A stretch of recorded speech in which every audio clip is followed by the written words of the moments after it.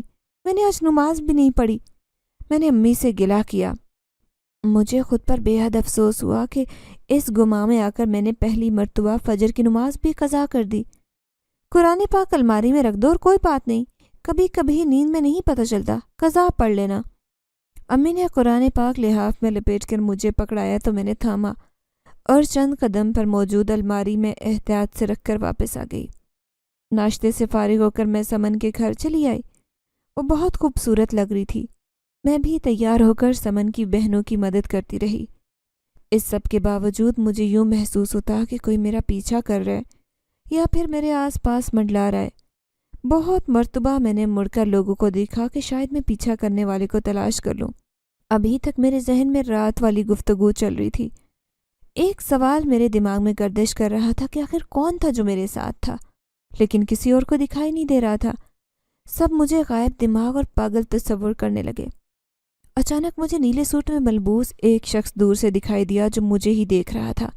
میں غصے میں دندناتے اس کے پاس جانے لگی، لیکن میرے پہنچنے سے پہلے میری نظروں نے عجیب منظر دیکھا۔ اس شخص کا سر یوں میز پر لگا جیسے اسے کسی نے شدت سے تھپڑ مارا اور وہ سیدھا میز سے جا لگا، لیکن تھپڑ مارنے والا دکھائی نہیں دے رہا تھا۔ میں سمجھ گئی کہ کچھ تو ہولناک ہے۔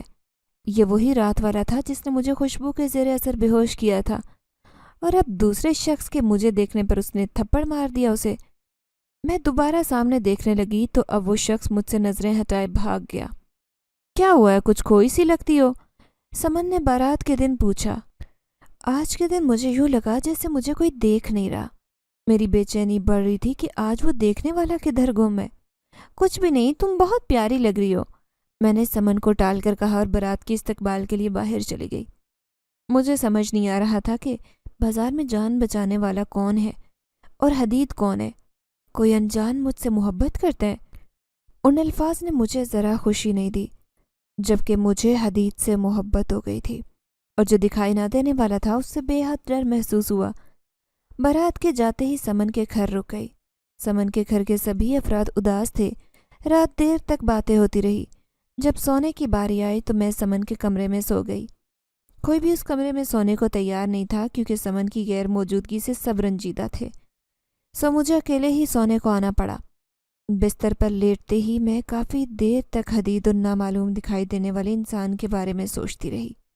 تھکاوٹ کے باعث نیند جلد مجھ پر مہربان ہو گئی۔ ابھی 5 منٹ گزرے تھے کہ میری نظروں کے سامنے ایک بھیانک چہرہ لہرایا۔ میں یکدم نیند سے اٹھ بیٹھی، آنکھیں مسلنے لگی، لیکن اس کے باوجود وہ چہرہ میری نگاہوں کے سامنے سے ہٹ نہیں رہا تھا۔ یہ وہی چہرہ تھا جو کچھ دن پہلے بھی مجھے ڈرا چکا تھا، جسے میں نے وہم اور خدشہ جان کر نظر انداز کر دیا۔ ابھی بھی میری حالت بگڑ سی گئی تھی۔ جی چاہا کہ امی کی گود میں سر رکھ کر سو جاؤں، لیکن رات کے 2 بجے یہ بھی ممکن نہیں تھا۔ امی کو میں نے روکا تھا کہ آج رک جائیں، لیکن گھر پر ابا کے اکیلے ہونے پر امی باراتیوں کے رخصت ہوتے ہی گھر چلی گئیں، جبکہ مجھے سمن کی امی اور بہنوں نے بے حد اصرار کر کے روک لیا تھا۔ ڈر اور بے چینی کی وجہ سے ساری رات اس آنکھ مچولی نے مجھے صبح کے اجالے تک پریشان کیے رکھا۔ میں سونے کی کوشش کرتی تو وہ سامنے ہوتا، آنکھیں کھولتی تو دھیان جاتے ہی پھر سے وہ چہرہ چھن سے میرے سامنے آتا۔ صبح ہوتے ہی نماز پڑھ کر 2 گھنٹوں کے لیے سوئی اور مہمانوں کی موجودگی کے باعث جلد اٹھ گئی کیونکہ ولیمے کی تیاریاں بھی کرنی تھی۔ ولیمہ ہوتے ہی میں گھر لوٹ آئی۔ گہرے اندھیرے کی رات میں ابا اور امی سو گئے تو میں کمرے سے نکل آئی۔ ایک عجیب سی گھٹن ہو رہی تھی۔ اچانک دیوار سے حدید پھلانگ آیا تو میں ڈر کے مارے منہ پر ہاتھ رکھے اپنی چیخ کو فضا میں بلند ہونے سے روک رہی تھی۔ دھیرے دھیرے وہ قدم اٹھا کر سامنے آ کھڑا ہوا۔ اس کا چہرہ ڈھکا ہوا تھا اور بہت پریشان دکھائی دے رہا تھا۔ مجھے تم سے بات کرنی ہے، اس نے کہا۔ کہو۔ نہ جانے آج مجھے اس سے ویسی کشش محسوس نہیں ہو رہی تھی جو پہلے ہوتی تھی۔ میں تم سے شادی کرنا چاہتا ہوں۔ اس کے لفظ جب منہ سے نکلے تو میرا دل اچھل کر حلق میں آ گیا۔ اتنی بڑی خواہش بنا جتن کے پوری ہو رہی تھی؟ تم اپنے گھر والوں کو بھیج دو۔ میں نے بظاہر مشرقی لڑکیوں کی طرح جواب دیا تو وہ الجھ گیا۔ پتہ نہیں اس کے ذہن میں کیا چل رہا تھا۔ پہلے میں جاننا چاہتا ہوں کہ تم بھی مجھ سے محبت کرتی ہو یا نہیں، اس نے دو ٹوک انداز میں پوچھا۔ ڈھکے چہرے کے دائیں گال کی طرف مجھے سیاہی دکھی تو میں بے اختیار بغور سے ٹٹولنے لگی۔ اندھیرے اور بادلوں میں چھپے چاند کے باعث مجھے کچھ دکھائی نہیں دے رہا تھا۔ تم رشتہ بھیج دو، یہ پوچھ کر کیا کرو گے؟ میں مسلسل اس کا چہرہ کھوجتے بولی۔ وہ میری نظروں کی جانچ بخوبی سمجھ گیا۔ اس نے اپنے چہرے کو مزید ڈھک لیا۔ کیونکہ میں بنا جانے رشتہ نہیں بھیجنا چاہتا۔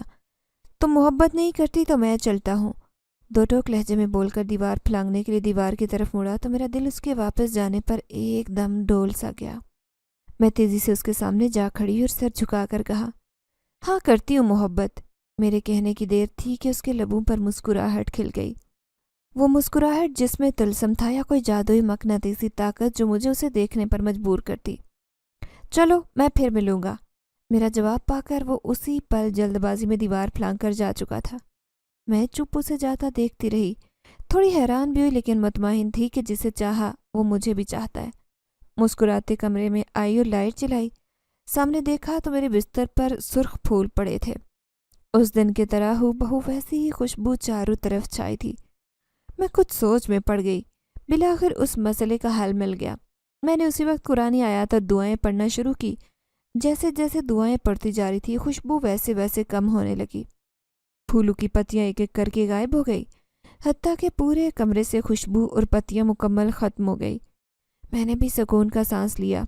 میں نے 2 دن پہلے اس مسئلے کا حل جاننے کے لیے بہت کتابیں پڑھی۔ علم ہوا کہ یہ کوئی سایہ ہے جو مجھے بے چین کر رہا ہے۔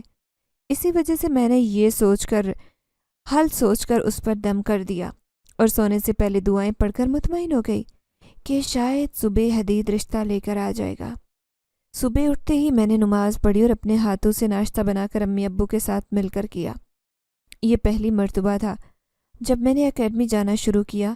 تب سے صبح کا ناشتہ امی ہی بنا دیا کرتی تھی یا پھر بغیر ناشتے کے اکیڈمی جانا پڑتا۔ ناشتہ کر کے اکیڈمی آئی تو آج موسم اور میری دلی کیفیت کچھ مختلف تھی۔ سب بہت اچھا لگ رہا تھا۔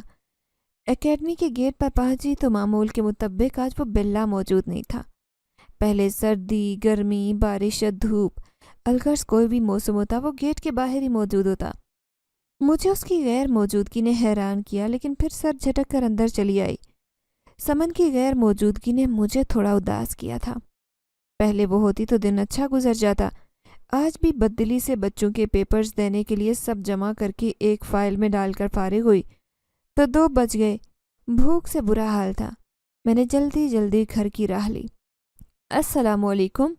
گھر پہنچ کر بیگ وہیں پھینکا اور ہاتھ منہ دھو کر کھانا کھانے بیٹھ گئی۔ امی میری عجلت پر مجھے گھورنے لگی۔ کیا ہوا؟ ایسے کیوں دیکھ رہی ہیں؟ میں نے مسکرا کر نوالا منہ میں ڈالتے ہوئے پوچھا۔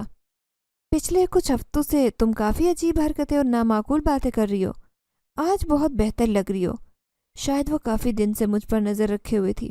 بہرحال انہیں مطمئن کر کے میں نے کھانا ختم کیا اور پیپرز لے کر کمرے میں آئی تو بستر پر آج سوکھے گلاب کی پتیاں بکھری تھی۔ میں نے انہیں سمیٹ کر کچرے دان میں پھینکا اور پیپرز لیے وہیں بیٹھ گئی۔ رات گئے تک انہیں چیک کرتے وقت گزر گیا، حتیٰ کہ امی نے وہیں کمرے میں کھانا لا دیا اور میں کھانا کھا کر احتیاطاً سونے کی دعائیں پڑھ کر سو گئی۔ میرے اگلے کئی دن امتحانات میں گزر گئے۔ حدید بھی پچھلے 15 دن سے نظر نہیں آیا تھا اور نہ وہ بلا، حتیٰ کہ محبت کا اظہار کرنے والا وہ سایہ بھی دوبارہ نہیں آیا۔ بس روز سوکھی پتیاں میرے بستر پر پڑھی رہتی۔ نظر نہ آنے والے سائے کی وجہ تو سمجھ آتی تھی کہ میں دعائیں پڑھتی تھی، لیکن حدید کا غائب ہونا میری مشکلات بڑھا چکا تھا۔ کئی مرتبہ پڑوس کی دیوار سے جھانکا، چھت پر بھی گئی لیکن وہ کہیں دکھائی نہیں دیا۔ میری پریشانی میں اضافہ ہوتا جا رہا تھا۔ وہ تو مجھ سے اقرار کروا کر یوں بھاگا کہ واپس چہرہ تک نہیں دکھایا۔ کئی مرتبہ رات کے پہر میں نے روتے ہوئے گزارے۔ اچانک ایک رات میرے کمرے سے باہر آئی تو